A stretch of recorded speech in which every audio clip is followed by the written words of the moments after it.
আমরা ইতিমধ্যে দেখেছি খুবই লজ্জাজনকভাবে বিএনপির প্রার্থী মির্জা আব্বাসের স্ত্রী তিনি সরাসরি একটা কেন্দ্রে দাঁড়িয়ে ভোট গণনা দেখছেন। পরবর্তীতে আমরা খোঁজ নিয়ে জানতে পেরেছি যারা আমাদেরকে দেখছেন খুব জরুরি সিচুয়েশনে আপনাদের সাথে লাইভে আসতে হলো, লাইভে কথা বলতে হচ্ছে।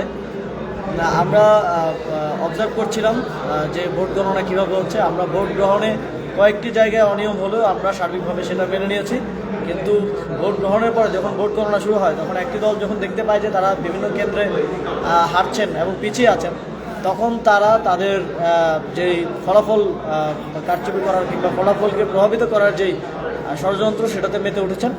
আমরা ইতিমধ্যে দেখেছি খুবই লজ্জাজনকভাবে বিএনপির প্রার্থী মির্জা আব্বাসের স্ত্রী তিনি সরাসরি একটা কেন্দ্রে দাঁড়িয়ে ভোট গণনা দেখছেন। পরবর্তীতে আমরা খোঁজ নিয়ে জানতে পেরেছি যে সেই কেন্দ্রে মির্জা আব্বাস বিপুল ভোটে পিছিয়ে থাকায় সেখানে তিনি 7বার ভোট কাউন্ট করিয়েছেন। তিনি সেখানে উপস্থিত থেকে 7বার ভোট কাউন্ট করিয়েছেন যাতে মির্জা আব্বাসকে বিজয়ী ঘোষণা করা যায় কিংবা তার তিনি এগিয়ে আছেন সেরকমটা দেখানো যায়।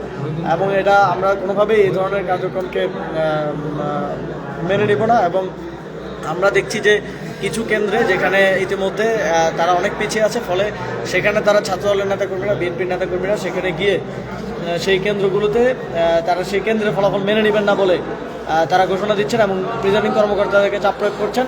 আমরা এই অভিযোগ পেয়েছি যে প্রিজাইডিং কর্মকর্তারা সিদ্ধান্ত নিয়ে এবং ইসির মৌখিক আদেশে তারা মার্কার বক্সের বাইরে যে ভোটগুলো পড়ছে, যেগুলো সাধারণত ডিফল্ট ভোট হওয়ার কথা এবং ফল্ট ভোট হিসেবে সেগুলো বাদ পড়ার কথা, সেগুলো তারা এক ধরনের মৌখিক নির্দেশে বিএনপির পক্ষে ধানের শীষের পক্ষে তারা কাউন্ট করছেন।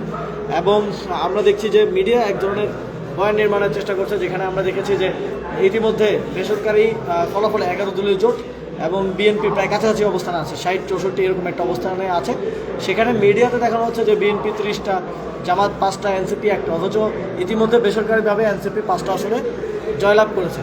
সুতরাং আমরা দেখতে পাচ্ছি পুরো ইকোসিস্টেমের একটা আন্ডারস্ট্যান্ডিংয়ের মধ্য দিয়ে ফলাফলকে প্রভাবিত করার, ফলাফলকে রিগিং করার এক ধরনের চেষ্টা হচ্ছে।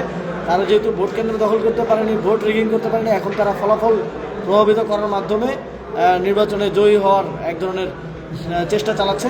আমরা ঢাকা 11 আসনে দেখেছি যে আসনগুলোতে যে কেন্দ্রগুলোতে আমরা বিজয়ী হয়েছি, এবং পঞ্চগড় 1 আসনে, তারপরে দিনাজপুর 5 আসনে, এরকম কয়েকটি জায়গায় যে কেন্দ্রগুলোতে আমরা বিজয়ী হয়েছি সেই কেন্দ্রগুলোর ফলাফল ঘোষণা করা হচ্ছে না, ফলাফল আটকে রাখা হচ্ছে। একটা কেন্দ্রে 3000-4000 ভোট এই কাউন্ট করতে 6 ঘন্টা, 5টা বাজে যদি নির্বাচন শেষ হয়, এখন 11টা বাজে, 6 ঘন্টা সময় কীভাবে লাগে এটার কোনো জবাব আমাদের কাছে নেই। যেখানে সিমিলার কেন্দ্রে 1 ঘন্টার মধ্যে ফলাফল চলে আসছে, সেখানে পাশের কেন্দ্রে 6 ঘন্টা সময় কোনোভাবেই বোধগম্য নয়। এবং এটা স্পষ্ট বার্তা দেয় যে সেখানে এক ধরনের ইঞ্জিনিয়ারিং চলছে এবং আমাদের বিজয়ী কেন্দ্রগুলোকে স্টপ রেখে সেই ফলাফলগুলোকে সামনে আসা থেকে বন্ধ করে এক ধরনের পারসেপশন তৈরি করা হচ্ছে, এক ধরনের তাদের প্রার্থীদেরকে বেসরকারিভাবে বিজয়ী ঘোষণা করার চেষ্টা হচ্ছে।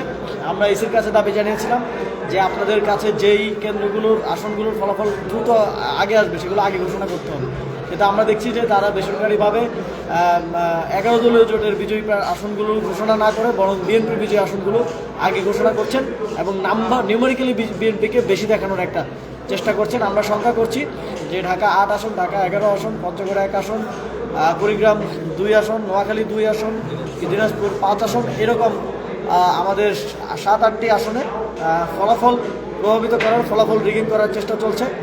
আমরা আমাদের নেতাকর্মীদেরকে ইতিমধ্যেই সতর্ক অবস্থানে থাকার নির্দেশনা দিয়েছি। যদি প্রয়োজন হয় আমরা যে কোনো ধরনের কঠোর সিদ্ধান্ত গ্রহণ করার দিকে যাব।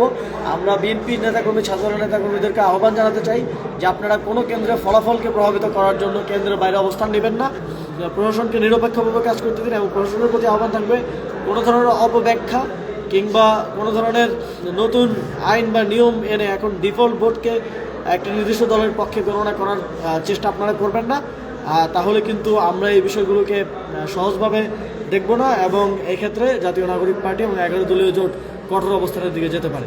আপনাদের সকলকে ধন্যবাদ। 11 দলীয় জোটের সকল নেতাকর্মীকে সতর্ক অবস্থানে এবং কেন্দ্রে অবস্থান করার জন্য আহ্বান জানাচ্ছি। এবং সবচেয়ে গুরুত্বপূর্ণ হচ্ছে কোনোভাবেই প্রাথমিক ফলাফল বা কয়েকটি কেন্দ্রের ফলাফল দেখে আপনার কেন্দ্র ছেড়ে দিবেন না। আপনার কেন্দ্র এবং আসনের চূড়ান্ত সরকারি ফলাফল আসা পর্যন্ত কেন্দ্রের বাইরে অবস্থান করুন। আমরা যদি কেন্দ্র ছেড়ে দিই, আমাদের নেতাকর্মীরা যদি কেন্দ্র ছেড়ে দেয়, তাহলে এই সুযোগটা নিয়ে সেই কেন্দ্রের ফলাফলকে প্রভাবিত করার চেষ্টা করবে এবং করছে, সেটা আমরা ইতিমধ্যে দেখেছি। আমাদের সকলকে সতর্ক অবস্থান নেওয়ার জন্য আহ্বান জানিয়ে আমার বক্তব্য শেষ করছি। আসসালামু আলাইকুম।